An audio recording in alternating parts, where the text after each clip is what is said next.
At 72, I thought I'd finally learned how to stop being surprised by disappointment. I was wrong. The morning flight from Denver to Maui was supposed to be a gift, a $20,000 family vacation I'd planned for my son and his family. 5 tickets, 1 missing. At the gate, my son, Lucas Grant, smiled the way guilty men practice in mirrors. "Dad, there's been a mix-up," he said. "I forgot to buy your ticket." I looked at him, then at my daughter-in-law Rachel, standing behind him, silent and complicit. Their 2 children, Evan and Sophie, waved from the boarding line, unaware of the lesson unfolding in real time. I didn't shout. I didn't plead. I just watched the attendant close the gate, the digital board turning red, and the word "departed" blink once like a heartbeat. "That's all right," I said. "Enjoy the trip." The truth was, I'd already started mine, just headed in a different direction. As their plane lifted off, I stood in the empty terminal, the kind of quiet that makes even the air feel guilty, and thought, sometimes betrayal doesn't scream. It just boards early. The drive back from Denver felt longer than it should have. The road cut through open fields, mountains in the distance, and silence sitting heavy in the passenger seat where no one else was. When I reached home, the house looked smaller than I remembered. Tidy, patient, waiting. I dropped my bag on the table, the receipt from the travel agency still folded inside. 5 tickets purchased, 4 used, 1 erased. On the kitchen counter, sunlight hit the photo of my late wife, Margaret. She used to say, "Family isn't something you fund, it's something you feel." I poured coffee, let it go cold, and opened my laptop. The flight manifest confirmed it. My son had replaced my name with hers, Margaret Pierce, deceased. That wasn't a mistake. That was a message. I didn't get angry. Anger burns too fast for men my age. I just started making lists, expenses, dates, emails, the way an engineer might diagnose a quiet malfunction. By nightfall, I had a folder labeled "Correction Plan." The next morning, I called Nathan Cole, my old attorney. "I think it's time to revisit the will," I said. "Something more intentional." He hesitated, then said, "Walter, what are you planning?" "Not planning," I replied. "Designing." When the call ended, I walked through each room of the house, touching the walls I'd built 40 years ago. Everything solid, everything earned. I wasn't going to shout, demand, or beg. I would simply let gravity do its job. Pride always falls on its own. It just needs a clear drop. When you get to 72, the world stops knocking. People assume you've run out of doors. They forget that some of us just learned to lock them quietly. I drove home from Denver with the kind of silence that hums, the kind that weighs more than conversation. The highway cut through the plains of Colorado like a scar, clean and old. The mountains stood in the distance, watching, as they always had. It was late afternoon when I turned onto the gravel road that led to my house. The mailbox still leaned a little to the left, just like Margaret used to complain about. She said it made the whole property look tired. I told her it looked honest. She said honesty was overrated. I never fixed it. When she died, I left it that way, as if I needed one thing in this world to keep disagreeing with me. I parked the truck under the maple tree and sat there for a while, listening to the engine click as it cooled. I thought about the airport, about Lucas's smile, the one that said, "This isn't a mistake. Dad, this is a message." I'd seen that smile before, years ago, when he was a teenager and had figured out how to lie without flinching. Margaret used to say he got that from me. Maybe she was right. The house was quiet when I stepped inside, but not dead. There's a difference. Death stays still. Quiet waits. I walked through each room, slow, deliberate, like a man taking inventory of a life that had been properly archived. Nothing out of place. The kitchen was clean, the clock on the wall still ticking, the scent of cedar faint under the smell of dust. I put my keys on the table, poured myself a cup of coffee, and didn't drink it. Some rituals are about the doing, not the outcome. The envelope from the travel agency was still on the counter. I opened it again, even though I'd already memorized the numbers. 5 tickets, 1 missing, 4 seats filled by people I'd raised, paid for, and trusted. The 5th replaced by the name of someone who hadn't breathed in 17 years. Margaret Pierce. My wife, dead of lung cancer in the winter of 2007. I stared at the itinerary, the digital neatness of betrayal. They didn't even have the decency to spell her name wrong. I set the papers down and stared out the window. The sun had started to dip behind the ridge. It painted the sky that same dusty orange Margaret loved. She used to call it grace before darkness. I sat in that grace until the color drained. People think betrayal comes with shouting. It doesn't. It comes with paperwork, with signatures, with names typed carefully where they don't belong. I didn't feel anger. I felt architecture, the cold, precise arrangement of what had to happen next. When you've built systems for a living, you stop thinking emotionally. You think structurally. Lucas, had shown me the fault line. All I needed to do was let gravity do the rest. That night, I didn't sleep. The house was too honest to lie with me. I sat at the table, made lists on yellow paper, the kind engineers have used since before computers took our handwriting. Trip cost, flight details, bank record, motive. Under motive, I wrote one word: control. It wasn't about money. It never is. It was about the hierarchy of love. Who gets to decide where affection goes when the person who used to balance it is gone? Margaret had been the diplomat. I'd been the infrastructure. Without her, everything leaned a little. Lucas thought money could straighten it. He was wrong. Money doesn't fix. It just hides the crookedness for a while. By morning, I'd written more notes than I needed. I placed them in a folder, labeled it Correction Plan, and slid it into the drawer beside my checkbook. At 8:15, I called Nathan Cole, my attorney and oldest friend. "Nathan," I said, "we need to review the will." There was a pause on the other end, the sound of someone switching from small talk to business. "Something happen?" he asked.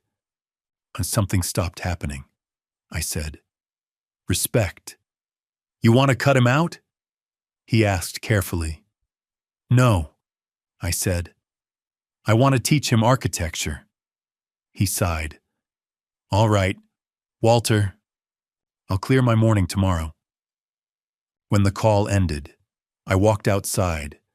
The air was cold, sharp, the kind that stings just enough to remind you you're still here. Across the yard, the mountains glowed pink in the early light. I remembered taking Lucas up there once when he was 12. We built a small wooden raft on the lake, spent all afternoon pretending it was seaworthy. He'd looked at me like I was the whole world back then. Kids don't fall out of love. They get distracted by inheritance. I spent the rest of the day in maintenance mode, fixed the loose handle on the back door, replaced the filter in the furnace, sharpened the garden shears that probably didn't need sharpening. Men like me survive disappointment by tightening screws. Margaret used to laugh at that. "You can't fix silence," she'd say. "Watch me," I'd reply. That evening, I took out her photo album. Every page was a blueprint of a time before noise. Her handwriting ran along the edges in notes, dates, places, small jokes meant for no one but us. On the inside cover, she'd written, "Remember, gentleness is just discipline with warmth." I traced the words with my thumb until the ink felt alive again. At 10 p.m., I opened my laptop. Email from Lucas. Subject line, "Dad, we need to talk." I didn't open it. There's a difference between communication and confession. I turned off the light instead. The house sank into darkness, and for the first time since the airport, I slept. The next morning, I woke before dawn. The silence felt purposeful now. I made oatmeal, black coffee, nothing fancy. The world doesn't owe you flavor after 70.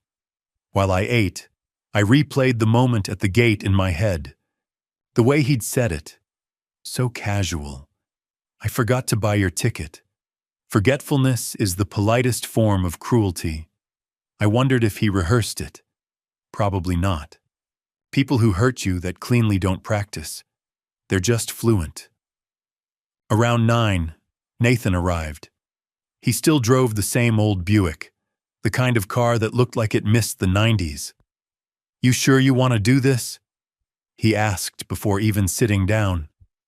"Do what?" I said. "Start a war." I smiled. Wars need noise. This'll be an audit. We sat at the kitchen table, spread out the papers. He took notes while I dictated changes. The new trust structure, the donation clause, the no contest provision. He asked questions, the kind that sound like advice but aren't. "You're not leaving him nothing," he said. "No, I'm leaving him opportunity." I replied. "He can earn back what he mistook for inheritance." After he left, I felt lighter. The paperwork didn't fix anything, but it drew the lines. Justice, if you design it right, looks a lot like blueprinting. That afternoon, Rachel called.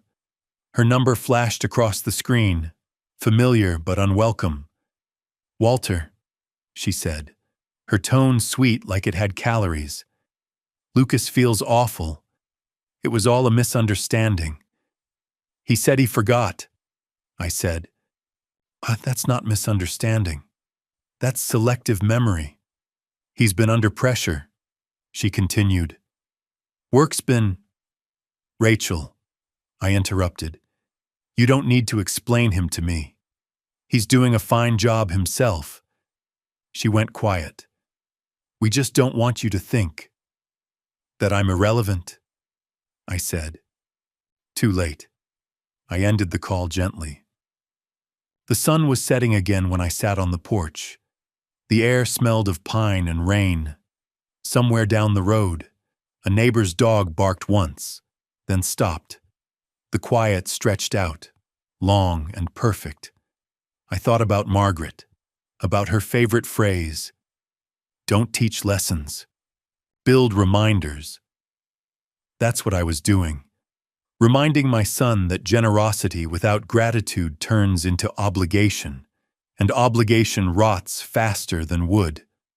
That night, I wrote in my journal for the first time in years. He thinks he removed me from a flight. He doesn't know I'm redesigning gravity. Over the next few days, I started what Margaret would have called the long correction. I checked my accounts, consolidated my savings, redirected insurance payouts to the foundation Nathan was setting up. I found the old typewriter in the attic and placed it on my desk. The ribbon still worked. I typed one line on a fresh sheet of paper. "The Hearthlight Trust, for the warmth of what remains." It wasn't a declaration. It was a diagram. Lucas texted twice that week. Once to say they'd landed. Once to send a picture of the ocean.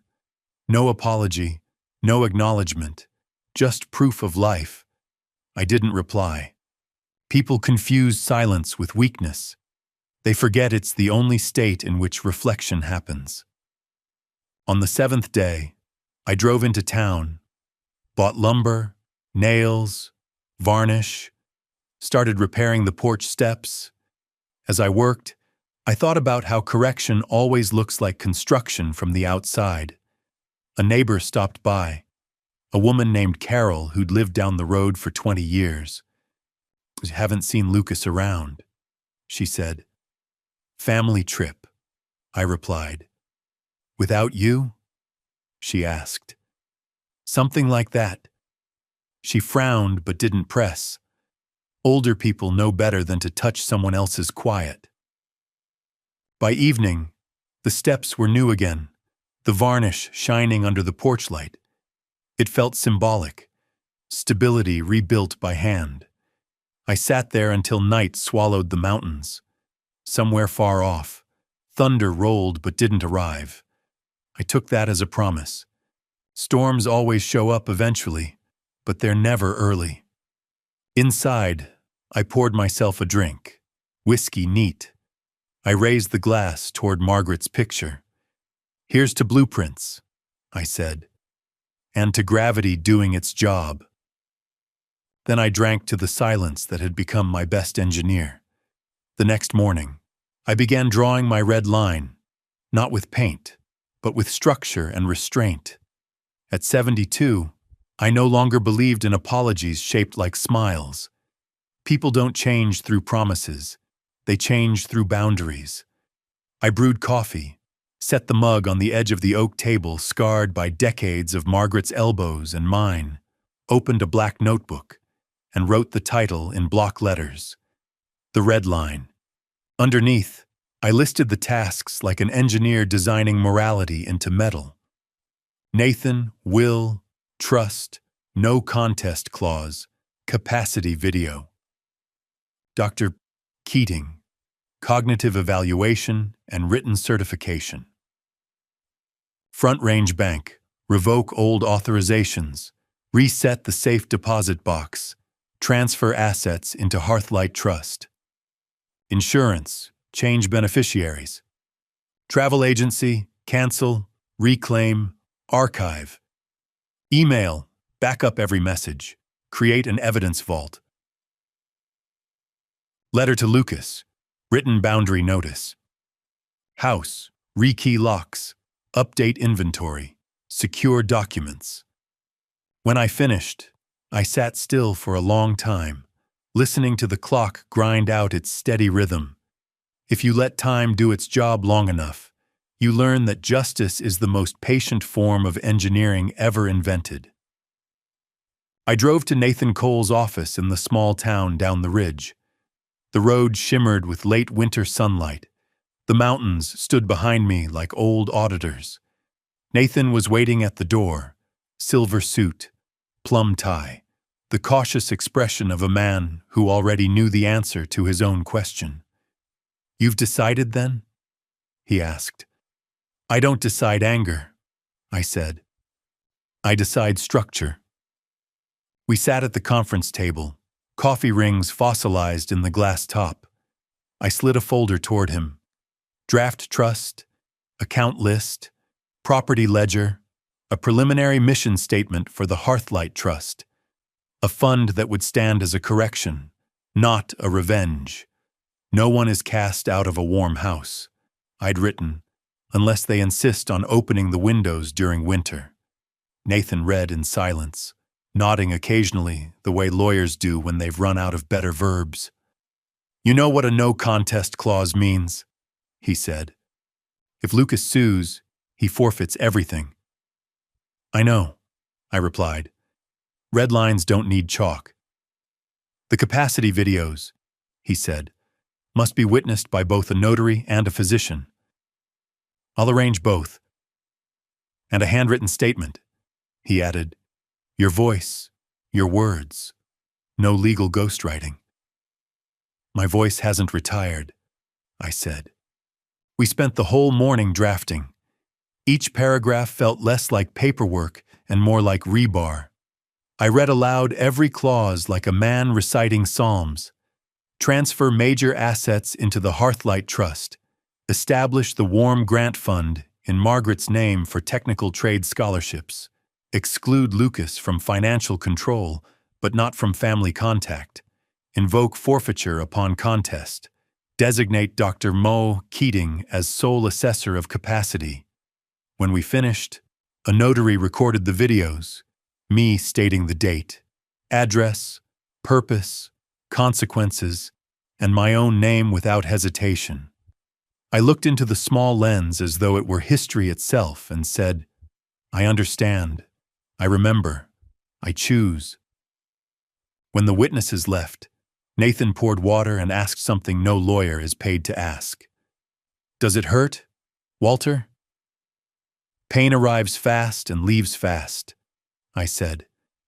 Disrespect corrodes. Engineers fear corrosion more than collapse. He didn't argue. From there, I drove to Dr. Keating's clinic. She was older than I was, her hair white and her eyes clear as microscope glass. The exam was long, meticulous, dates, presidents, children's birthdays, the recipe for Margaret's favorite pie. I answered everything.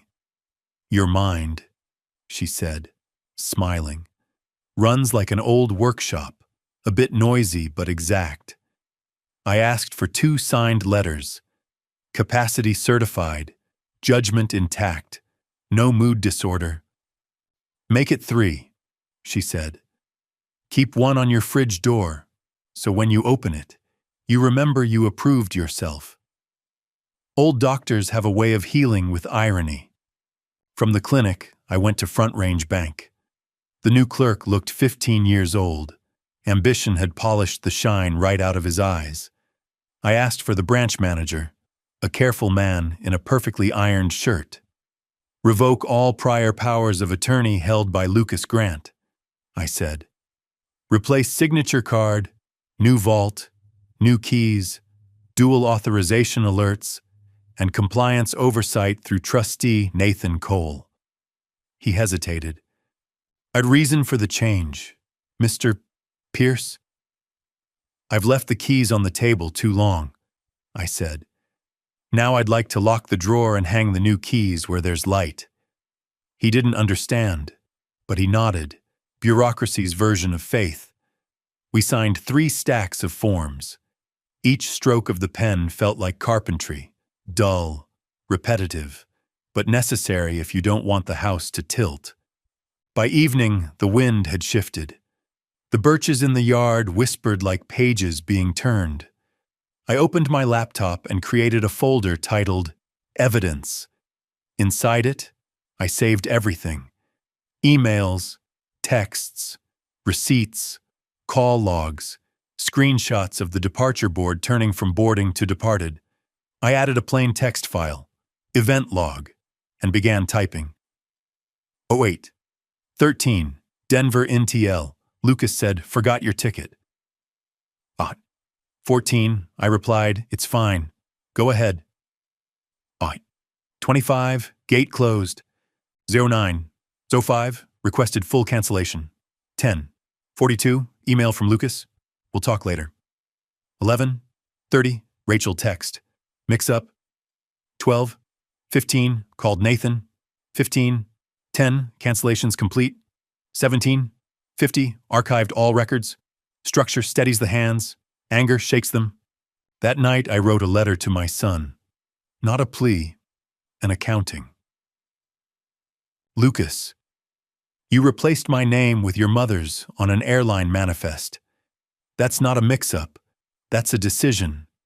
From now on, financial support will pass through requests, not assumptions. The Hearthlight Trust will process needs with purpose, not pity. The house remains warm, but the windows stay closed in winter. Red line. 1.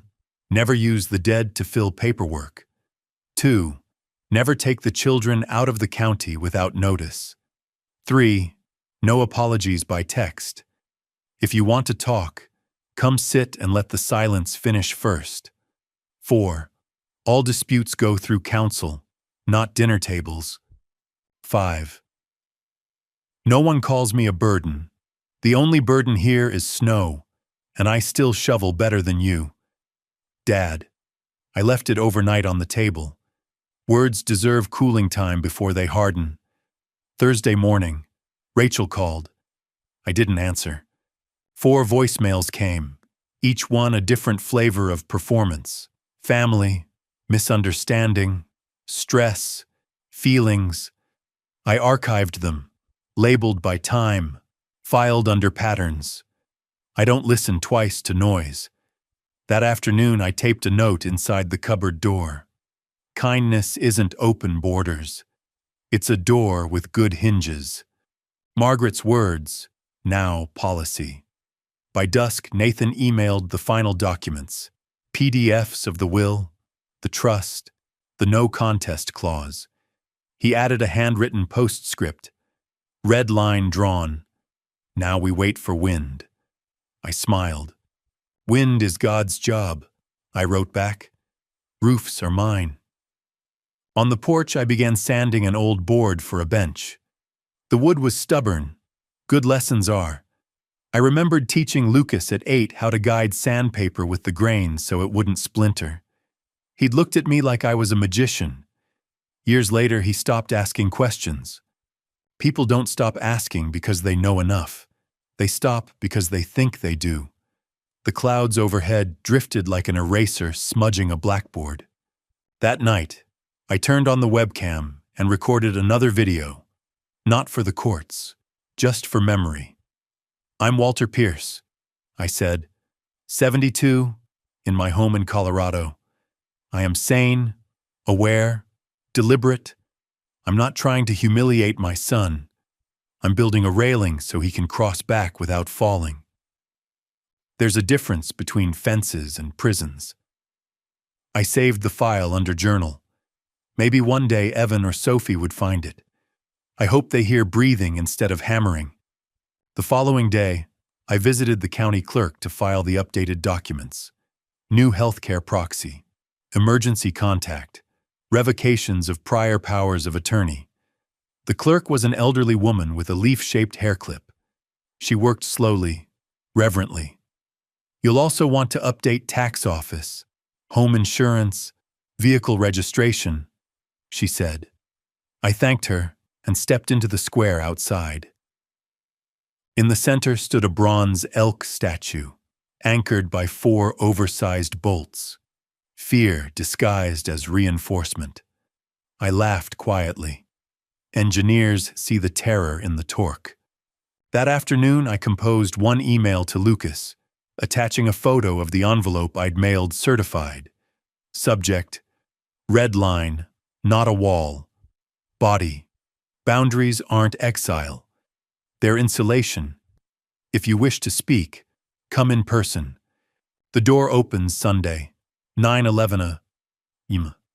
If you don't, I'll assume you've chosen wind over warmth. Dad. I sent it, closed the laptop, and walked the perimeter of the house, testing each lock, each hinge. You don't wait for a storm to fix the roof. That night I brewed tea, poured 2 cups out of habit, setting one opposite me for Margaret. Ritual is the last bridge between the living and the gone. You see? I said softly. Still warm, no extra firewood. The breeze slipped through the doorway like someone exhaling forgiveness. Saturday unfolded like an audit of silence. I oiled the garage hinges, labeled every tool, sharpened the chisels. At noon, an email from the travel agency arrived. Cancellation confirmed, refund in process. Attached, a system log showing that the booking change from Walter Pierce to Margaret Pierce had been made at 2:07 a.m. from Lucas's IP address. I saved it under evidence. Nails aren't proof until you drive them into bone. Toward evening, I walked to the patch of earth where Margaret's lavender used to grow. Only damp soil now, fragrant after rain. I hammered a small stake and burned a name into a wooden sign. Hearthlight. Not for visitors, for myself. Warmth comes from focus, not flame. Later that night, I heard a car stop by the gate. The engine idled, familiar. Lucas. He didn't ring. I didn't move. Red lines don't chase people. They wait. After a minute, the car turned and left. The taillights disappeared down the hill like apologies that didn't survive translation. Sunday morning, 8:55. I set the kettle on, placed 2 cups on the table. Sunlight slanted through the window like chalk, drawing the border between forgiveness and memory. 9 o'clock. Silence. 9:10. A woodpecker outside. 9:25. A car, but not his. Rachel's.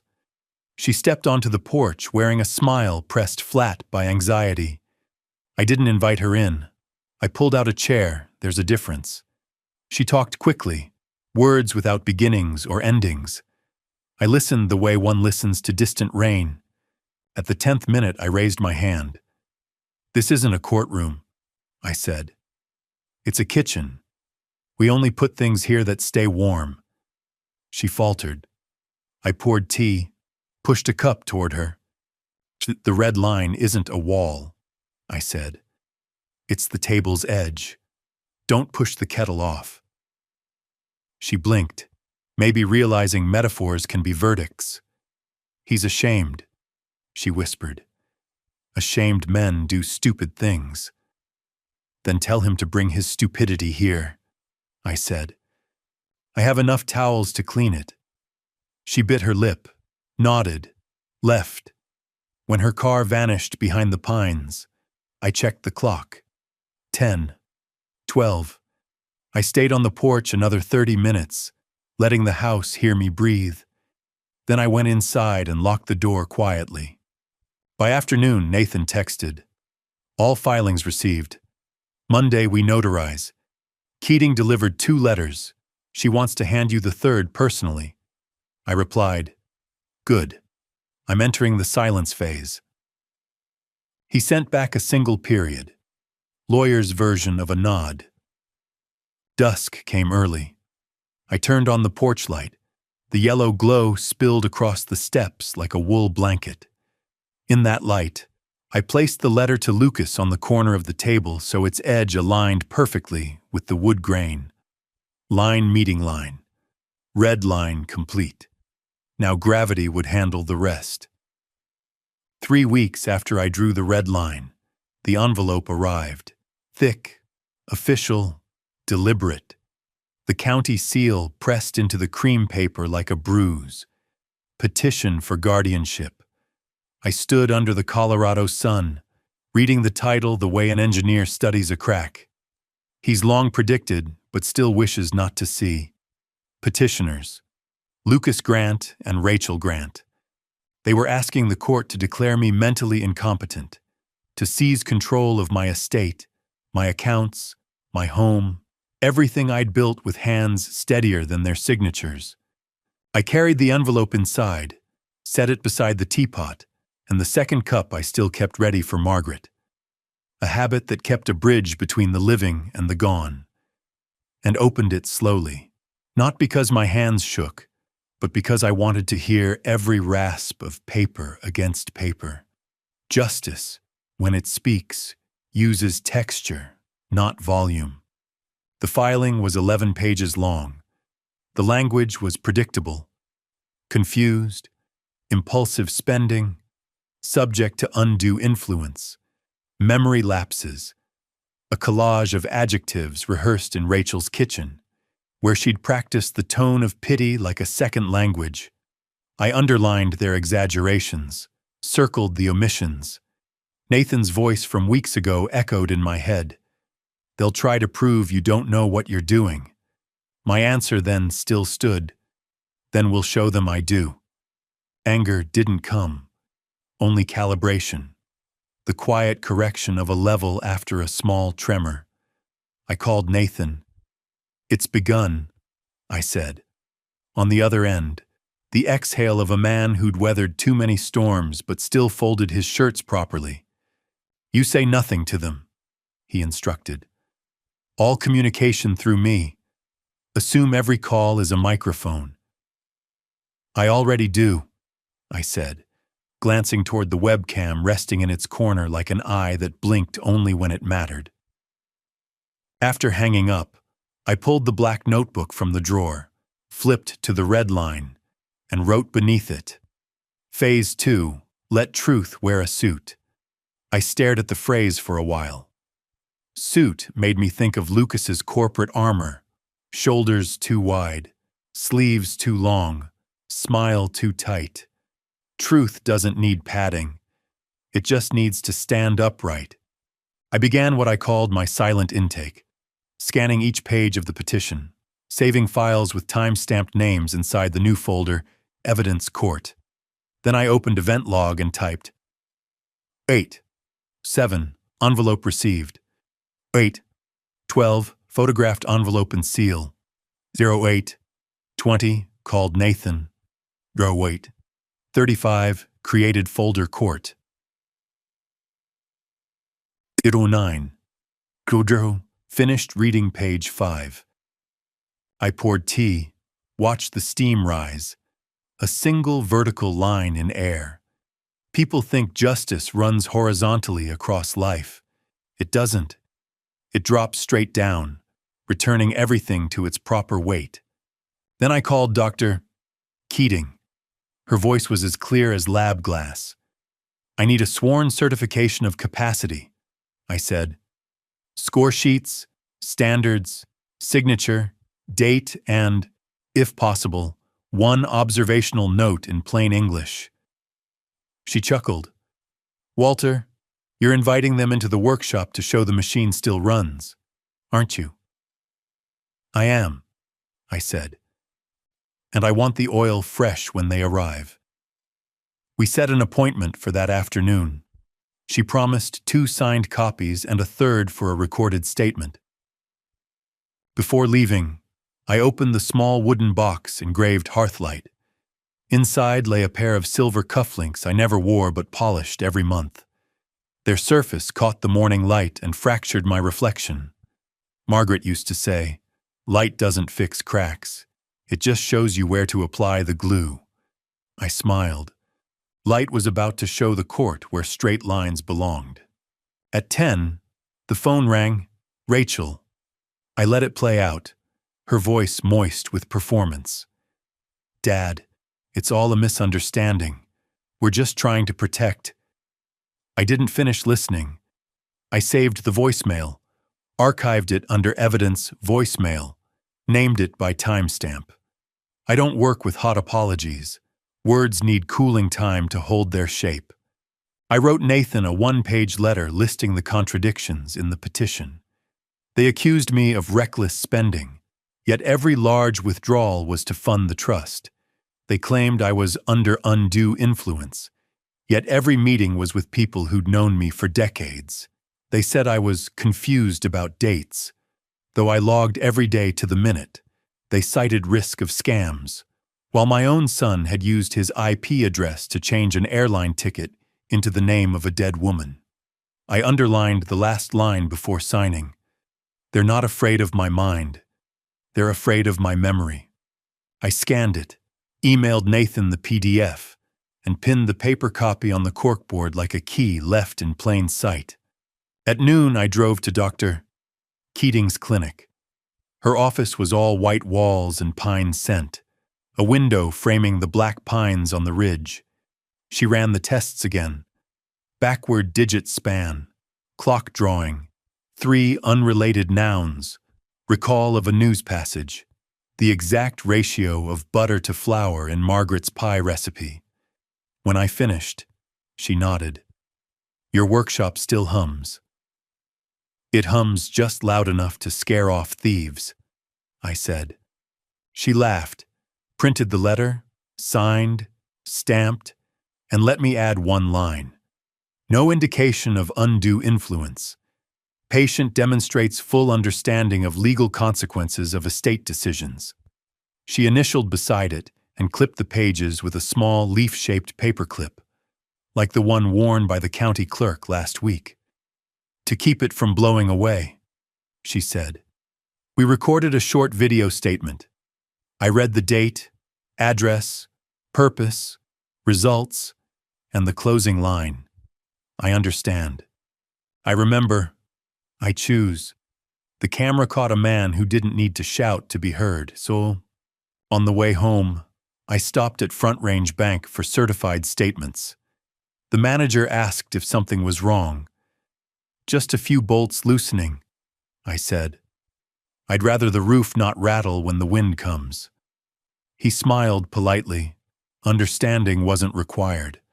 At this age, efficiency is a better comfort than empathy. Back home, I spread everything on the table into 3 columns: allegation, evidence, silence. Under evidence, Keating's letter, bank statements, IP logs, emails, voicemails. Under silence, a blank page. That's what I'd carry into court, the space between noise and truth. I photographed the layout like a blueprint, then gathered everything into a hard folder labeled Court Intake Phase 2. Evening light turned the dust in the kitchen to golden motes, hanging mid-air like punctuation waiting for a sentence. I walked the house again, touching each surface, the door frame, the banister, the table edge, as if reaffirming the existence of what I'd built. When I came back to the kitchen, my phone blinked. An email from Nathan, subject line responsive strategy. "We'll file a motion to dismiss with your affidavit of capacity and attached exhibits. You will not address them directly. Just appear, on time, in your usual jacket. Bring the blank page if you like. I'll speak. Your job is to stand still long enough for gravity to do its work." I smiled. That was the kind of law I understood. I replied, "Copy. I'll let truth wear a suit." That night, I opened a drawer of useless treasures. An old movie stub, a parking receipt from my first date with Margaret, a leftover screw from a washing machine repair that never needed it. I added one new item, the certified mail receipt from the letter I'd sent titled Red Line. Not a wall. It belonged there, among things both unnecessary and indispensable. I poured a finger of whiskey, lifted the glass toward the photograph on the shelf. "See, Margaret," I said, "we're not fighting. We're measuring."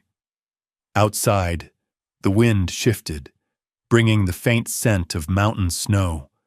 I turned off the kitchen light, leaving only the porch lamp glowing like a folded blanket for whoever might remember their way home. That night, I slept without dreams. The next morning, I woke early, sorted the documents once more, slid them into the leather briefcase, set it by the door. At 8:30, a courier truck stopped at the gate. Another envelope. Notice of hearing. The first hearing scheduled 14 days from now. I signed the receipt, closed the door, leaned back against the wood, listening to my heartbeat sync with the wall clock. I opened the black notebook again. Under Phase 2, let truth wear a suit, and added one more line. Witness list. Dr. Keating, Nathan Cole, Front Range Bank Manager, Travel Agency System Admin. Beside it, in blue ink, my job. Keep still, keep warm, keep record. I underlined record twice, then stopped writing. At 72, a man doesn't need to win. He just needs to finish standing upright. And like everything else in this house, I was ready to stand without making a sound. Proof doesn't shout. It arranges itself. The morning after the hearing notice, I cleared the table again and rebuilt the 3 columns: allegation, evidence, silence, as if I were retruing a wheel. Under allegation, I copied, in their exact phrasing, every line Lucas and Rachel had filed. Confusion about dates, impulsive spending, susceptibility to undue influence, diminished capacity for complex decisions. Under evidence, I began to stack counterweights until the table felt level under my hands. I scanned Dr. Keating's certification a second time, this time highlighting the parts that matter to judges, not sons. Oriented X3, intact executive function, no signs of mood disorder, understands legal consequences. I clipped the testing rubrics behind it. Digit spans, recall scores, the neat geometry of cognition. Numbers speak a language pride can't interrupt. Nathan called at 9. Motion to dismiss is drafted, he said. We'll attach the Keating affidavit, the bank certifications, the travel agency system log, your event log, also a short sworn statement from you, simple English. Simple is all I've got left, I said. Good, he replied. We'll depose no one yet, but they'll try to bait you. Assume microphones. I don't need to assume, I said. I prefer it. I made tea and opened a fresh legal pad. At the top, I wrote plain words for the court. Then the 4 sentences I would allow myself if anyone insisted I speak. I understand. I remember. I choose. Generosity without gratitude becomes obligation. I refuse obligation as a financial instrument. Boundaries are insulation, not exile. I am not fighting my son. I am preventing erosion. I practiced them once aloud, then closed the pad. In my experience, the fewer lines an old man rehearses, the more chance they arrive intact. In the afternoon, I drove to the travel agency with a thermos of coffee and the patience of a person who knows systems keep their own diaries. I asked for the technical administrator, the person who could turn a corporate apology into a timestamp. A young woman named Priya appeared, glasses fogged from stepping in out of the cold. I slid the subpoena Nathan had prepared across the counter. We're happy to comply, she said, and led me to a small conference room with a humming server closet for a wall. She printed the audit trail, login time, device type, IP address, change request, fields altered, at 02, 7A, M, 2 weeks before departure. Passenger name update. From Walter Pierce to Margaret Pierce, deceased. Reason field blank. She added her own certification at the bottom, name, title, date, hash of the log file. Thank you, I said. This isn't about blame. It never is at first, she said, and I appreciated her accuracy. Back home, I added the log to evidence and opened a new folder. Audio. The law in our state allows single-party consent. I didn't plan on covert theater. I planned on archives. I set my phone to record before returning Lucas's call. He answered on the second ring, voice trying to climb a ladder it hadn't built. Dad, we can still fix this if you just rescind the changes with your lawyer. Which changes, specifically? I asked. The trust, the clause, the dramatics. Plain words, I said. You filed to take my decision-making away from me. That's not what this is, he said, and in the silence that followed, the recorder caught a small, involuntary swallow, the sound dignity makes when it dodges. It is exactly what it is, I said, and I'm keeping a record so you can hear yourself when you're older. He hung up. Pride always goes first. I labeled the file by time and added a short note to the event log. 15:42, call with Lucas, stated objective, terminated by him. Then I set the phone down and listened to the house. The radiator ticked. Wind combed the birch. Somewhere, a floorboard settled. I wrote in the black notebook, silence is not absence.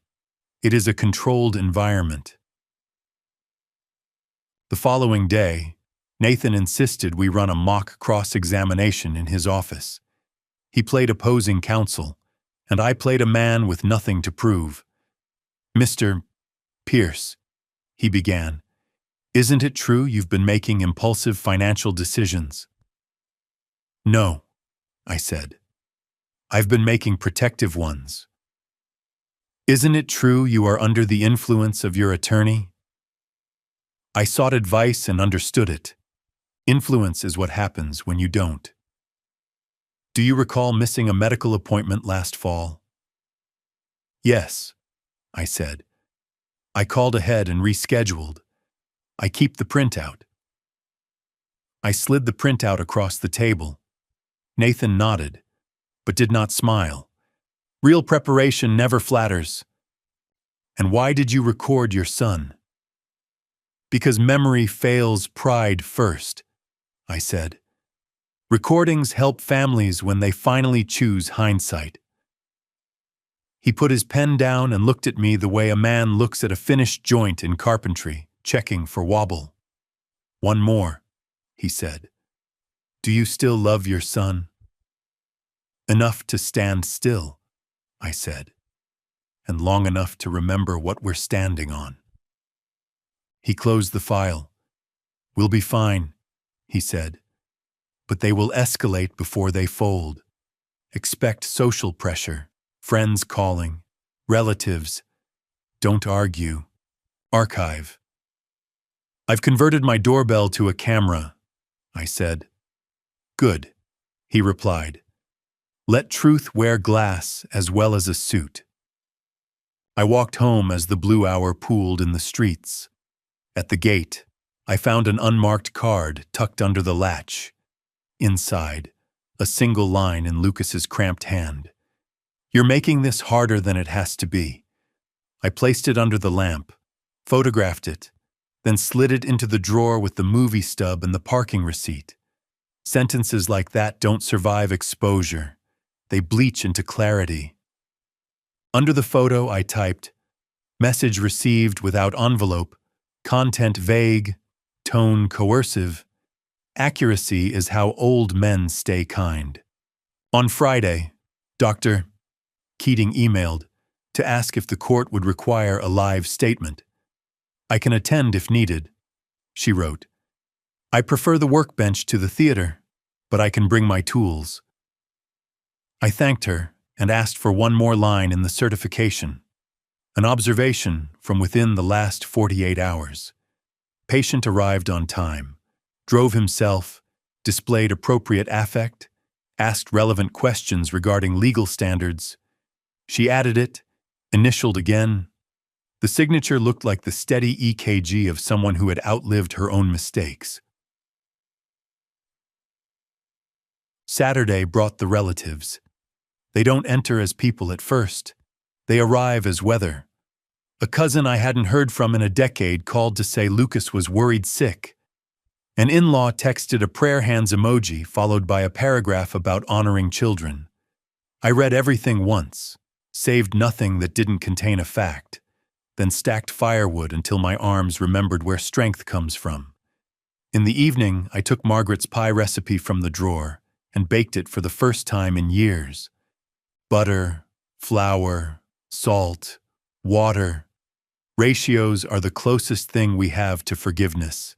They let ingredients that don't belong together end up whole. I left a slice on the plate opposite mine and talked to the air like it could carry weight. We're all right, I said. Correction is not cruelty. It's scaffolding. Sunday evening, Rachel appeared at the gate with 2 paper bags. She tried to hand them through the slats. For the kids, she said. Winter stuff. I nodded at the camera. Leave them on the porch, I said. Thank you for thinking of warmth. It is possible to be precise without being sharp. After she left, I brought the bags inside, photographed the contents for the log, then wrote a line to future me. Remember this. She helped at least once. Record-keeping can be an act of mercy. On Monday, we filed. Nathan clicked submit on the motion to dismiss, with the exhibits stacked like a small, polite wall, Keating's letters, bank certifications, the audit trail, my affidavit, the event log, a short index of the recordings with timestamps, but no audio attached. Less is more, he said. We are not flooding them. We are clarifying them. He scheduled courier service for a hard copy to Chambers and sent me home with a simple instruction. Rest. I don't sleep on command, so I swept the workshop instead. Dust is proof of history, but it is danger to moving parts. I oiled the planes, realigned the fence on the table saw, laid a new strip of sandpaper on the block. Then I sat on the stool and listened to the hum inside my head settle into a tone I recognized. Readiness, a frequency you can only hear when you stop forcing it. That night, Lucas called again. I didn't record this one. Not everything belongs in evidence. Dad, he said, voice low and tired. I didn't mean for it to go this far. It went as far as page 1, I said. I was scared, he said. Of what? That you'd cut me out, he whispered. I didn't, I said. I cut you back to where love still fits. There was a silence on the line that felt almost clean. What do I do? He asked. Show up, I said. Sit. Let the silence finish first. Then say only what survives it. He didn't promise. I didn't ask him to. We ended the call like people who had remembered, briefly, the same house. On Tuesday, Nathan forwarded the court's acknowledgement. Hearing confirmed. He added a single line. Opposing counsel requested continuance. Denied. Gravity. Turning. I printed the notice and pinned it beneath the black notebook as if I were hanging a level on a wall. The bubble sat dead center. I spent the next 2 days assembling a small binder I labeled Proof, Court Copy. Inside. 1-page timeline in my handwriting. Keating's certification with test scores. Bank certifications and notarized statements. Travel agency audit trail with technical attestation. My affidavit, 3 paragraphs, no adjectives. A photograph of the porch light at dusk, printed on matte paper. That last page wouldn't go to the judge. It was for me. The light looked like a warm square held up against winter. Every time I turned the page, I remembered what this was for. Not victory, balance. The night before the hearing, snow fell in a clean, organized way, each flake minding its own trajectory. I brewed tea, set out 2 cups, and wrote one more line in the black notebook. Evidence is kindness to the future. Then I closed it and slept. Morning. I put on my usual jacket, the one Margaret liked because it never tried to look new. Nathan met me on the courthouse steps with a nod and no speech. We walked in, filed through metal detectors, sat on a bench made of wood that had learned to be patient. Opposing counsel shuffled papers that had never been loved. Lucas and Rachel sat 2 rows ahead, backs stiff, heads tilted just enough to look like they weren't afraid. I kept my eyes on the clock mounted high above the seal. Time, the only judge with tenure. When our case was called, Nathan rose. I didn't. He spoke for 7 minutes, anchor calm, citing statute, attaching exhibits by letter A through F, never raising his voice, never lowering his accuracy. The judge asked 2 questions. Doctor's certification recent? Yes, Your Honor. Dated within 48 hours. Any evidence of financial exploitation? Nathan slid the bank certifications forward. No, Your Honor, quite the opposite. Opposing counsel tried a speech about concern and family and protecting elders from themselves. The judge cut him off with a small motion of the hand judges learn from metronomes. I've read your petition, she said. I've also read the motion. Mr. Pierce, do you wish to say anything? I stood, not for the drama, but for the mechanics. Only this. Your Honor. I understand. I remember. I choose. I sat. Silence did the rest. The judge glanced down at the capacity letter, then at the audit trail, then at me. Motion to dismiss is granted, she said. Petition denied. Parties are admonished to consider family counseling. Court is adjourned. The gavel did not roar. It touched wood like a finger closing a book. In the corridor, Nathan exhaled. That's part 2, he said. It was always part 2, I replied. Proof isn't the story, it's the spine. We didn't celebrate. We stood for a moment in the draft by the revolving door, letting the air calibrate us. Outside, snow kept doing its precise work. No flurry, no spectacle, just the arithmetic of descent. I walked to the truck, set the binder on the seat, and watched my breath cloud the windshield. Then I wrote one last note in the event log before I drove away. Hearing, dismissed. House, still warm. Silence, intact. The week after the hearing passed like cooled metal. Quiet, solid, slightly discolored at the edges. I won the case, but victory isn't the right word. It felt more like gravity had simply done its math. Lucas didn't call. Rachel sent a short text. Glad it's over. I archived it without reply. Things like that aren't communication. They're sound checks for guilt. I spent most of those days in the workshop, sorting screws by size, the way men my age sort memory by weight. Silence is easier when your hands are busy. But silence has ears. On Thursday, Rachel called again, her voice softer, thinner. The kids want to see you, she said. I told her Sunday, same time as always, and left it there. When they came, snow still covered the yard. Evan and Sophie ran through the gate, their boots squealing against ice, their laughter hitting the house like small stones. Lucas didn't come. Dad's working, Rachel said, eyes on the floor. I poured cocoa, watched the children unwrap scarves, and felt the temperature of the room shift.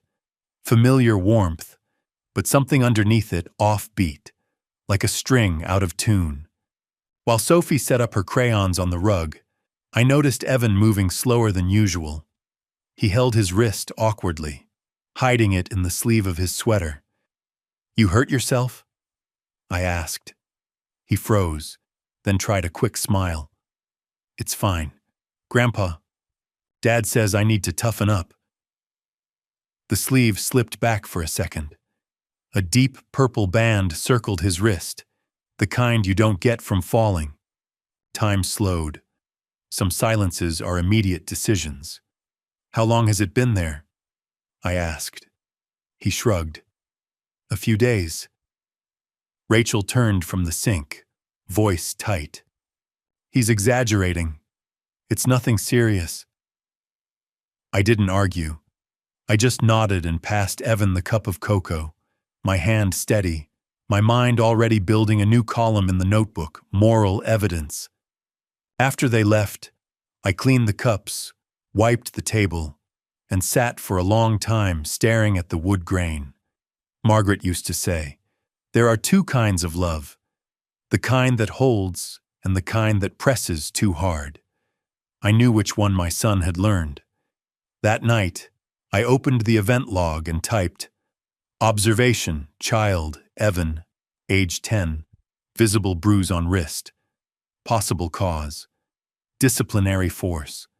I took a photo of the cup he'd used, the small fingerprint smudge along the rim, as if proof needed a heartbeat. The next morning, I called the school. I asked for the counselor, a woman named Miss Turner. I gave her my name, my relation, and asked for a confidential meeting. She hesitated until I said the word visible injury. After that, her tone changed to procedural calm, the voice of someone switching from empathy to protocol. We met at noon in her office behind the library, walls lined with children's drawings that didn't know what perspective was. I handed her the photo, the dates, the log entry. "I'm not accusing," I said. "I'm documenting. Someone else should look." She nodded, wrote notes, promised a welfare check through the proper channels. I didn't tell Nathan. Lawyers need plausible deniability when decency enters the room. I didn't tell Rachel either. The best way to stop a storm is to let the pressure find its own sky. 2 days later, a police car idled briefly on Lucas's street. The neighbors would have seen. By evening, Rachel texted, "Did you call someone?" I typed, "No. I let the system do what it was built for." She didn't reply. That night, the phone rang. Lucas's voice was raw, stripped of its suit and confidence. "You went too far, Dad." "Farther than a bruise?" I asked. Silence. "You think I'd hurt my kid?" "I think you already did," I said quietly. "Just not the one you think." He started to shout, then stopped halfway, his breath catching on the truth he couldn't swallow. "You're trying to ruin me." "I'm trying to correct you," I said. Correction looks like ruin to people who refuse design. He hung up. Pride, again, leaving first. Afterward, I sat at the kitchen table, turned on the recorder, and dictated a note to myself. Every generation builds one structure too heavy for the next. The smart ones learn where to reinforce instead of where to boast. I saved it under Journal Bruise. Sunday came without snow, but the air was still gray with it. The kids didn't show. Rachel didn't call. The porch felt wider than usual, emptier. I made 2 cups of cocoa anyway. One for me, one for the absence. I watched the steam rise and thought of Evan's sleeve. Later that week, Miss Turner called. "Mr. Pierce," she said, "we conducted a welfare visit. The situation's being handled. I can't share details, but your concern was justified." "Handled," I repeated. "Yes, sir." "Handled doesn't mean healed," I said. "Keep watch." "I will." When she hung up, I leaned back and closed my eyes. You can win a lawsuit by evidence, but you only win your soul by intervention. I remembered the judge's gavel, soft, decisive, and wondered if mercy made a similar sound when it struck. That evening, I wrote a short letter, not to the court, not to Nathan, not to Lucas, to Evan. "You didn't do anything wrong, son." When people say, "Be strong," they sometimes forget strength isn't about staying quiet. It's about staying kind when quiet hurts.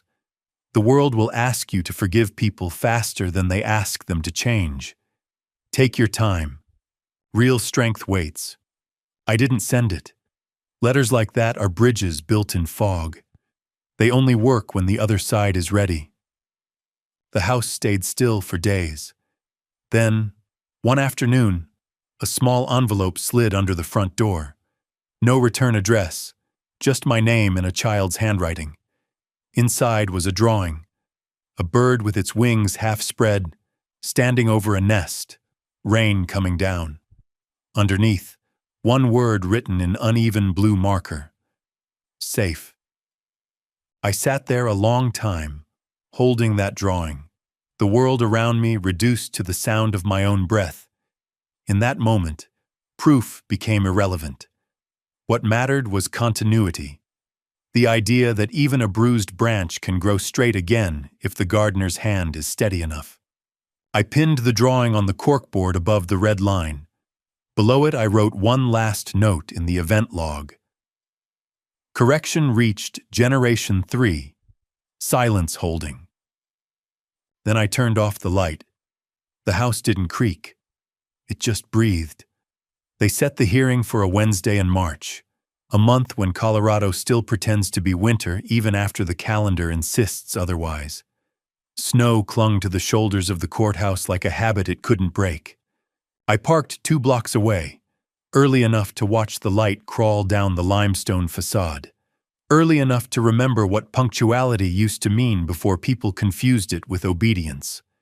Nathan stood by the steps, coat collar up, one hand in his pocket, the other holding a slim black portfolio that contained my life in 72 pages. "You ready?" he asked. "I'm not sure ready applies," I said. "But I'm here." He nodded, and we walked in. The courtroom smelled faintly of polish and fatigue. The benches were half-filled, clerks, a few spectators, an older man in a wool hat reading yesterday's paper as if it were scripture. Lucas and Rachel sat on the right side, whispering, avoiding my eyes. She wore navy, the color people choose when they want to look responsible. He wore gray, the color people choose when they want to disappear. I took the seat Nathan pointed to, second row, end of the bench. "Say nothing unless she asks you directly," he murmured. "Your silence is our strategy." Silence was never the problem. It had been my only reliable witness since Margaret died.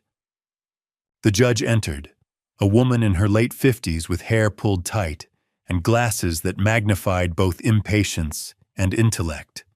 She introduced the case number, recited the petition summary, and asked if counsel were prepared. Lucas's attorney, a younger man with the easy arrogance of someone who believed the law was still a performance, stood first. "Your Honor, this is a petition for guardianship on behalf of Mr. Lucas Grant and Mrs. Rachel Grant, who have observed their father's declining mental capacity. They seek to ensure his safety, financial stability, and well-being." The word safety hit the room like perfume, pleasant until you realized it was meant to cover something. Nathan stood next, voice level as a carpenter's rule. "Your Honor, we contest every word. My client, Mr. Walter Pierce, is fully competent, as evidenced by medical evaluations conducted within 48 hours of this hearing, bank certifications, and corroborating documents. This petition is not concern, it's control in disguise." The judge raised an eyebrow but said nothing. She motioned for the first exhibit. The opposing attorney presented photos of my house, empty rooms, a medicine cabinet, a jar of pills arranged like evidence of neglect. "These were taken by Mrs. Grant," he said. "Notice the disorganization." Nathan leaned forward. "Your Honor, the photos show a lived-in home, not a negligent one. The so-called disorganization is a man aging honestly." The judge glanced down. Noted. Then came the words I'd expected since the first envelope.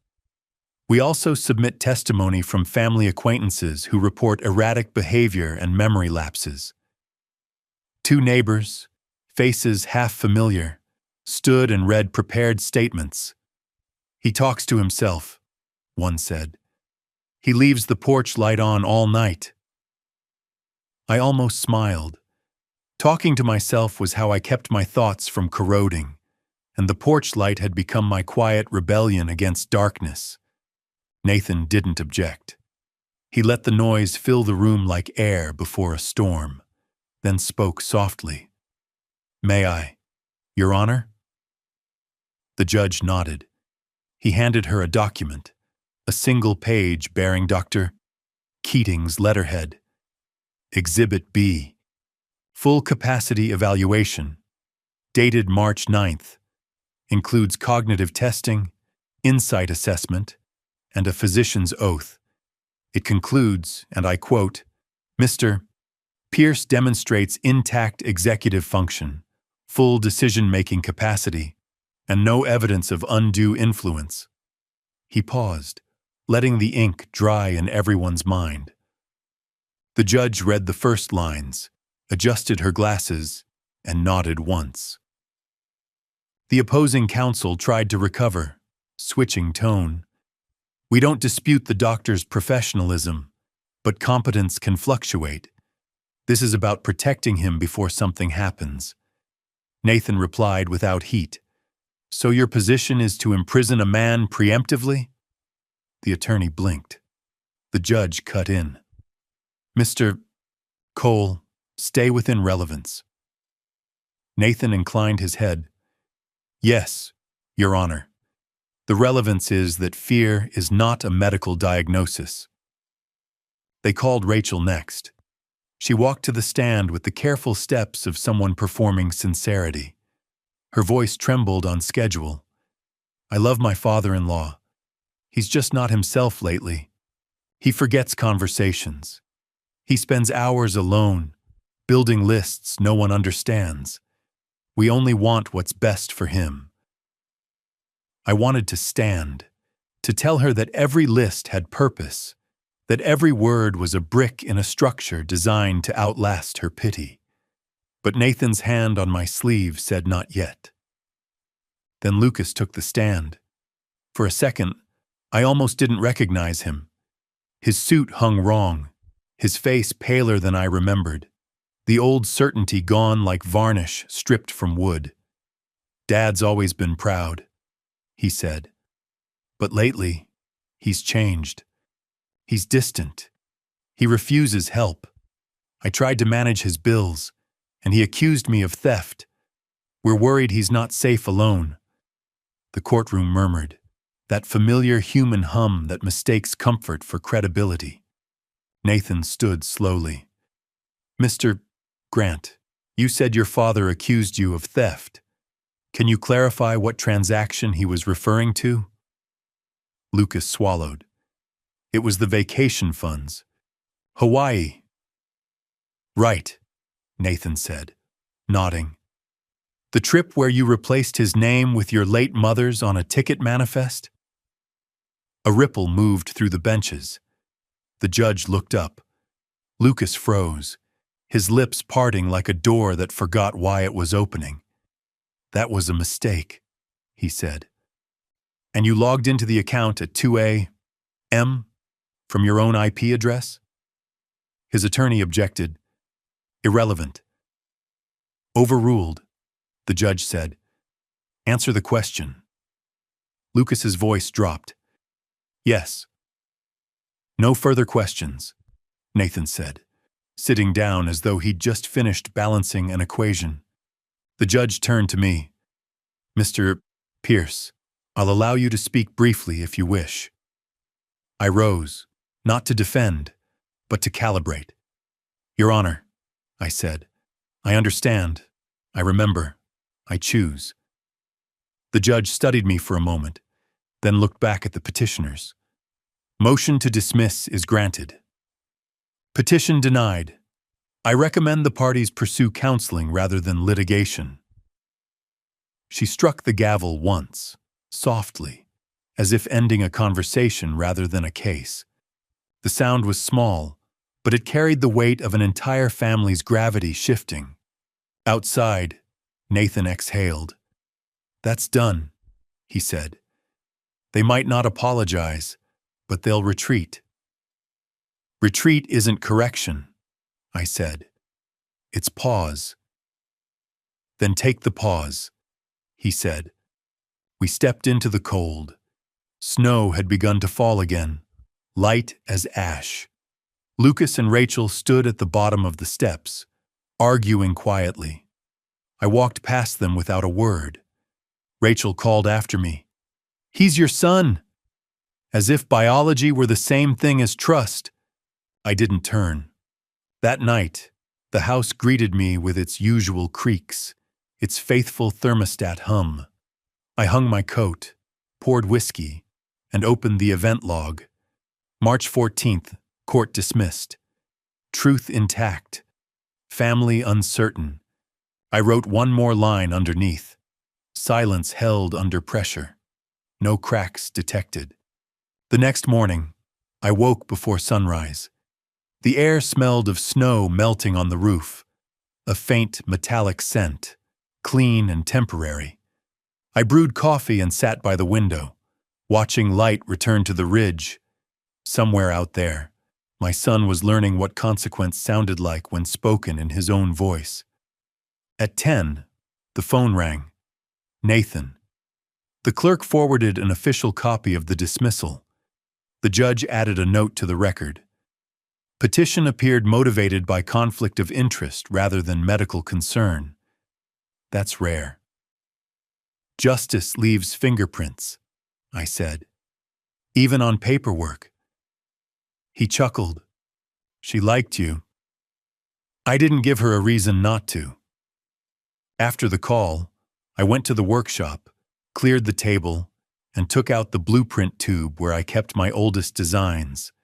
The smell of graphite, cedar, and dust filled the air.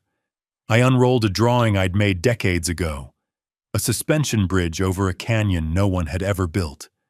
The lines were still true, the bolts still aligned.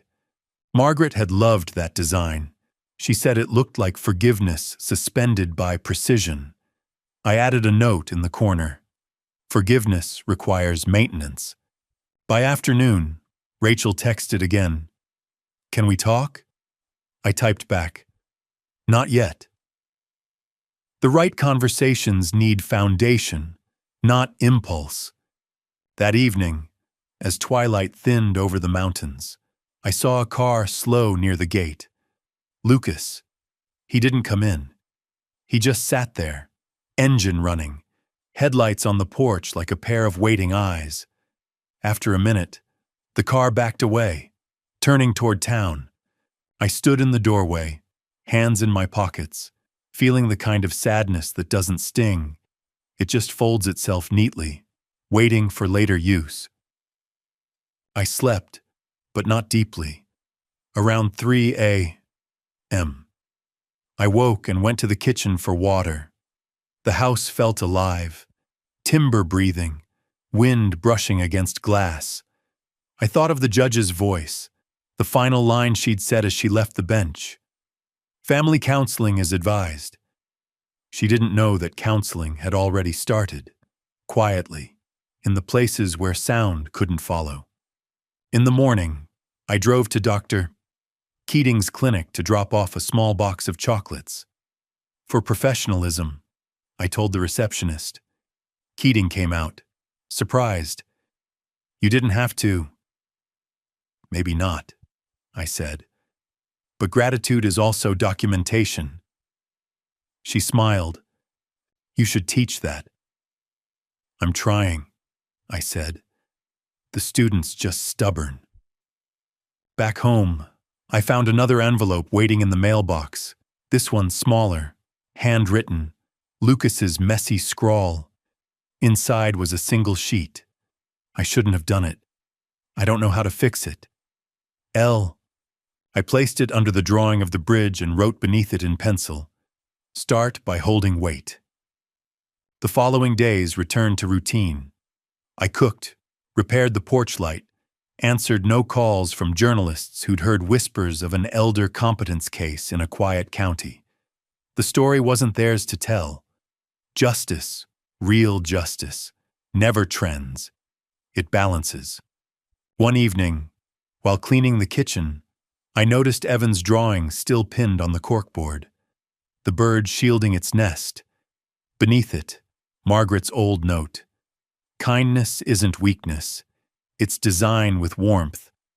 I stood there, reading both until they blurred. Somewhere between the two, life had redrawn its blueprint. The next Sunday, the kids came again, this time with Rachel. No Lucas.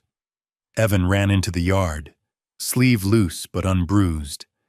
Sophie carried a pie dish. Mom helped, she said. Rachel met my eyes briefly. He's working on himself, she said.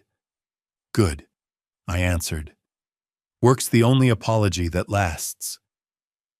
After they left, I sat on the porch, the mountains purple in the fading light. The air smelled of thawing pine. I opened the black notebook and wrote slowly, deliberately, one sentence that felt like closing a circuit. Silence, when defended properly, becomes proof. Then I closed the book, set it on the table beside Margaret's photo, and listened. The house exhaled once, like an old machine settling into balance. Outside, the last patch of snow melted into the earth, and for the first time in months, I didn't feel cold. The first thing I learned about silence is that it never ends where you expect it to. The day after the hearing, the world didn't celebrate. No music rose.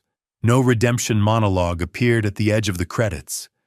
It was just me, the same house, the same air, but something in its temperature had changed.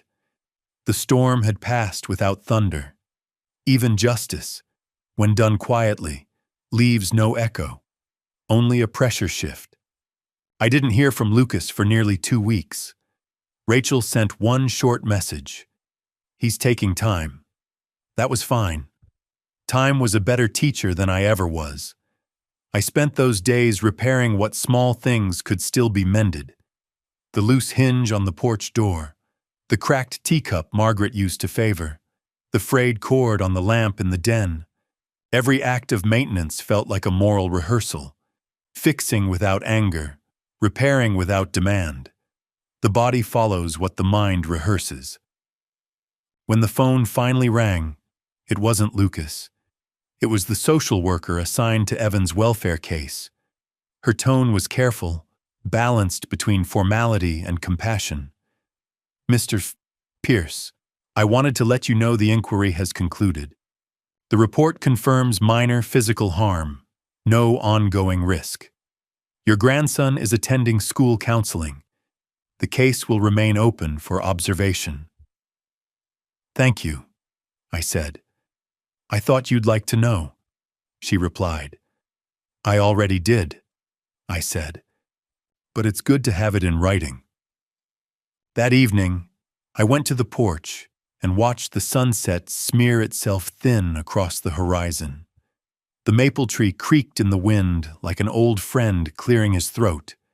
For the first time in months, I didn't feel the need to measure anything.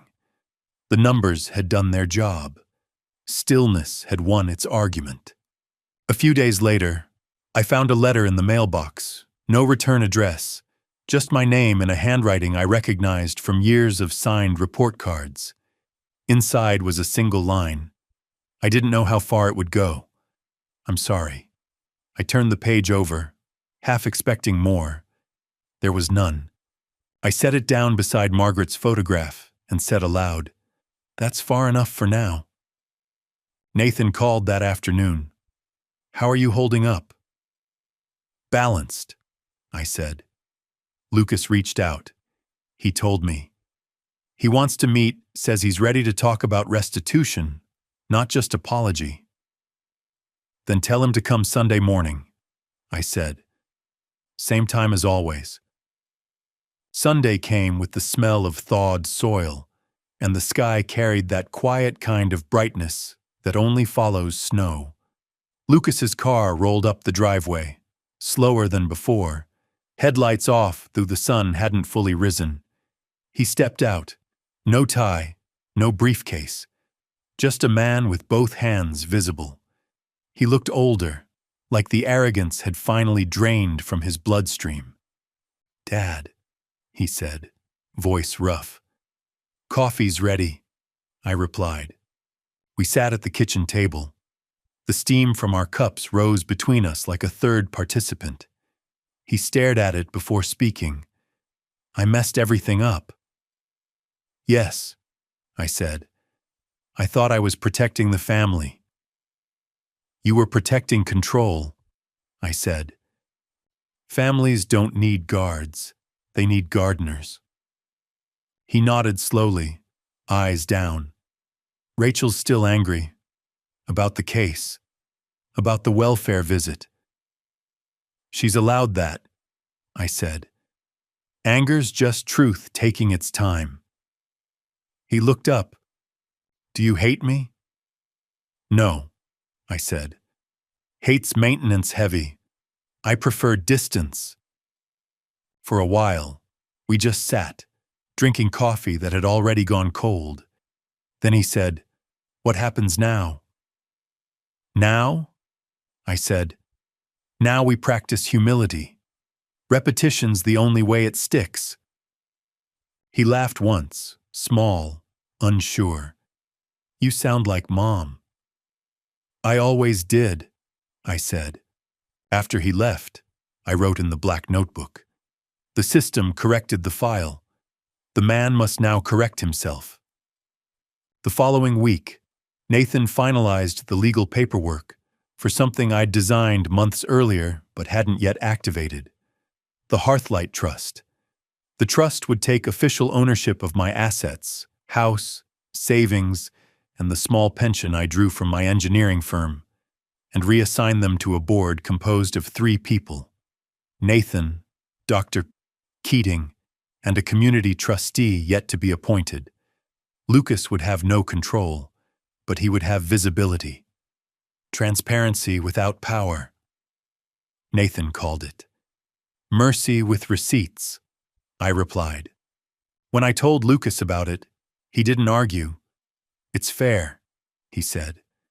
Maybe better that way. He paused, then added, Could I help somehow? Not financially. Just help. You could, I said. You can volunteer at the foundation when it opens. Real labor. No speeches. He agreed. That was enough. Within a month, the Hearthlight Fund for Senior Engineering Scholarships was officially launched. Small, local, quiet. I paid for a modest announcement in the town paper. Nothing digital, no ceremony. The headline read, Local resident establishes technical scholarship for students over 50. I liked that. Over 50. The ones who still believed they could learn after the world told them they couldn't. Letters began to arrive. Handwritten ones, from people who'd read the notice. A machinist who wanted to study drafting. A nurse planning to pivot into mechanical design. An ex-soldier learning 3D printing. Their words were plain, but the hope underneath them vibrated like steel under tension. I answered every letter personally, signing each with the same phrase, Keep your hands busy and your heart steady. Some evenings, when the mail ran late, I'd sit on the porch reading old entries from the event log. There was a strange peace in those timestamps, each one a footprint of restraint. I realized that revenge, the kind I once imagined, fire, confrontation, catharsis, had no place here. The truest reversal was quiet, restoring order so thoroughly that noise lost its purpose. One night, Rachel called. Her tone had softened, as if the edges had finally worn off. Evan told me you helped him with his science project, she said. He helped himself, I replied. He said you told him gravity isn't punishment. I did, I said. It's balance. She paused, then whispered, Thank you. When the call ended, I wrote in the notebook, The lesson transferred. Correction travels by example, not instruction. By summer, the foundation had its first 3 awardees. Nathan invited me to the small ceremony at the community center, but I stayed home. I watched from the live stream on his phone, which he'd propped on my table earlier that day. The recipients were all older than 40. Their faces glowed with the same nervous hope I once saw in Lucas when he graduated college, the kind that doesn't yet understand what failure teaches best. After the event, Nathan dropped by. It went perfectly, he said. The mayor even quoted you. I never gave him a quote, I said. He used one of your old lines, from the will. Discipline is just warmth with structure. I smiled. Then at least they're recycling. Later that night, Lucas stopped by unexpectedly. He stood at the door holding a small box. Inside was a new set of cufflinks, silver, engraved with the Hearthlight logo. "For you," he said. "I know you never wear them, but I'll keep them polished," I said. "I figured you would." He hesitated, then added, "I'm sorry about everything. Truly." "I know," I said. "But remember, apology's not currency. It's direction." He nodded, and for once, didn't try to fill the silence that followed. As he drove away, the porch light flickered, once, then steadied. The house, it seemed, had accepted the new calibration. Weeks passed. Rachel began dropping by with the kids again, sometimes with dinner, sometimes just conversation. The warmth returned not as a flood, but as condensation, gradual, invisible until it gathered enough to glisten. One evening, Evan asked if the foundation could help his science club raise funds for new tools. "We'll see," I said. "Everything good takes a proposal." He grinned. "I'll write one." That night, I read his draft. Shaky handwriting, uneven grammar, but purpose clear as daylight. I added a short note at the end before sending it back. Approved. Gravity applied. By autumn, the town paper ran a small column about the Hearthlight Trust's success. Dozens of applicants, new workshops, one graduate already starting a local repair business. The journalist asked for a quote, and I finally agreed. I wrote, "The world doesn't need louder men. It needs steadier ones." They printed it under the headline, "Engineer Retired, Purpose Restored." Sometimes, late at night, I'd walk out to the backyard and look at the small wooden sign where I'd burned the word Hearthlight months ago. The letters had darkened with weather, edges worn soft by rain. I ran my fingers along the grooves, each one a reminder that permanence is just patience carved over time. One evening, Lucas joined me there. No invitation, he just showed up, 2 beers in hand. We drank without talking for a while. Then he said, "Do you ever get tired of being right?" "Constantly," I said, "but it beats being careless." He laughed quietly. The sound didn't hurt anymore. Before he left, he turned to me and said, "I don't know if I can fix everything, Dad." "You can't," I said, "but you can stop breaking it." He nodded. "That's a start." After he was gone, I went inside, sat at the kitchen table, and opened the black notebook one more time. On the last blank page, I wrote, "Reversal complete. The line holds. The house warm again, not by fire, but by design." I closed the book, set it beside Margaret's photograph, and for the first time in a long while, allowed myself to rest. Outside, the wind moved gently through the pines. Not a warning, not a whisper, just the sound of balance breathing. Morning came slowly, not as an announcement but as permission. The first light filtered through the curtains, laying thin lines of gold across the old oak floor, tracing every dent, every year that had passed and chosen to stay. I woke before the alarm, before the kettle, before the noise of the world had a chance to stretch. 73 this spring. The number surprised me when I said it aloud. Time had been working overtime while I wasn't looking. The house was warm, not because of the heater, but because it had learned how to keep heat the same way people learn to keep grace. By remembering what to close. The foundation was running smoothly now. The Hearthlight Trust had become something larger than the sum of my corrections. A machine that repaired quietly, without praise, like good design should. Nathan handled most of the paperwork. Dr. Keating served as the board's conscience, And Lucas, yes, Lucas, was now the program coordinator for community outreach. That title had cost him pride, but earned him something better: steadiness. He visited twice a week, sometimes with coffee, sometimes with silence. We talked about small things: weather, deadlines, the latest scholarship recipients. He still looked for approval the way men do when they're relearning fatherhood, but he'd stopped demanding it. One afternoon, he stood by the porch steps and said, "I used to think you were cold." "I was measured," I replied. He smiled faintly. "Same difference." "No," I said. "Measurement lets warmth exist without burning." He nodded, and the wind moved between us like agreement.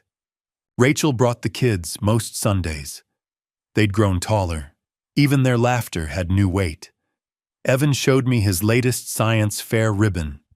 Sophie read a poem she'd written about birds that never migrate. They played in the yard while Rachel and I prepared dinner, the kind of domestic choreography that doesn't need choreography anymore. Sometimes, she'd stop and glance at me, maybe trying to find traces of the man she'd once petitioned the court to replace. I'd meet her gaze, unbothered. Forgiveness doesn't erase memory, it repositions it. One evening, after they left, I found a note on the kitchen counter in Rachel's handwriting. "You were right about insulation. It keeps more than heat in." I smiled and taped it inside the cupboard next to Margaret's old quote: "Kindness isn't weakness. It's design with warmth." 2 generations of handwriting sharing the same hinge. By late spring, the foundation's new workshop was ready. A modest building on the edge of town, converted from an old firehouse. The sign above the door read, "Hearthlight Center, Restoration Through Craft." At the opening ceremony, I stayed in the back, the way one does at the christening of something that no longer belongs to them. Lucas spoke first. His voice carried differently now, grounded instead of loud. "But this place exists because someone taught me that structure is the highest form of love," he said. "And sometimes, the quietest people build the loudest legacies." He didn't look at me, but he didn't have to. I could feel the echo of his sincerity finding its target. After the speeches, Nathan found me by the exit. "You could have taken the stage," he said. "I already had my turn," I replied. "It just didn't come with a microphone." He chuckled. "You know, you've built something that might outlive all of us." "That was the plan," I said. "Good architecture is supposed to." Summer settled in gently. The days stretched, the air softened, and life returned to its simple arithmetic. Each morning, I walked the property line, checking the fences, the garden beds, the stability of the porch rails. Maintenance is a form of prayer, the repetition that keeps faith practical. In the evenings, I sat by the window with Margaret's photograph and a glass of tea, watching the world dim into that perfect shade of amber she used to call grace before darkness. I'd whisper updates to her: who visited, who learned, who finally listened. If heaven has archives, she'd have everything filed already. Sometimes, when Lucas stopped by late, he'd bring new designs for the workshop, blueprints for additional classrooms, sketches for community housing. He'd spread them across the table the way I used to when he was a child helping me build model bridges. "What do you think?" he'd ask. I'd run a finger along the lines, testing for symmetry. "You're still drawing too much," I'd say. "Leave some white space. That's where air lives." He'd grin. "I guess that's the difference between us." "No," I'd answer. "That's the connection." On the first anniversary of the lawsuit's dismissal, Nathan and Dr. Keating came over for dinner. We ate on the porch as the sky burned slow behind the mountains. You ever think about publishing your journals? Keating asked. They're not books, I said.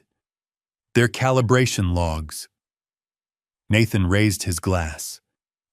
Still, they might teach someone how to stand still. Standing still's underrated, I said. The world runs on people who hold things steady while others run around shouting they're moving forward. After they left, I sat alone with the quiet again. It wasn't empty anymore. It was occupied by the hum of stability, by the soft ticking of the clock Margaret had chosen 40 years ago, by the low rhythm of something I hadn't felt in years. Continuity. A few nights later, Lucas stopped by unannounced, carrying a photo album. I found these, he said. Mom kept them in a box I didn't open until now. We flipped through the pages. Me in a hard hat, him as a boy covered in sawdust, Margaret on the porch, laughing at something we'd both forgotten. She'd like what you did here, he said. She'd like that you finally looked, I said. He closed the album and sat quietly.